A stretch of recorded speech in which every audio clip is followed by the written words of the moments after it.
Измрзнати овошки во цели региони од доцни пролетни мразеви, уништени посеви од невреме од град и изгореници на плодовите кои им ја уриваат цената како за втора класа, се само мал дел од тоа што носат негативните последици од климатските промени.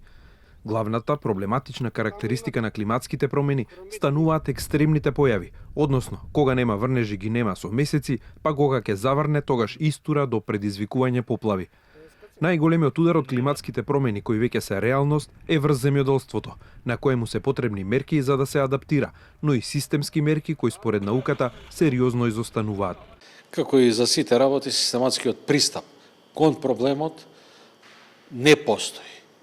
Не само што не постои најдолу на нивата, го немаме ни најгоре во науката, која што треба да ги создаде базите на знаења, кои што понатака преку министерствата кои што работат со климатски промени, кои што треба да ги креираат политиките, кои што треба да се применат понатаму за бенефит на крајниот земјоделски производител, и искрено во секој од овие сегменти ние имаме проблем. Земјоделците од Струмичко, кои од производството на зеленчук ја вадат својата екзистенција, не можеле да чекаат властите да го решаваат проблемот со руинираната каналска мрежа за наводнување.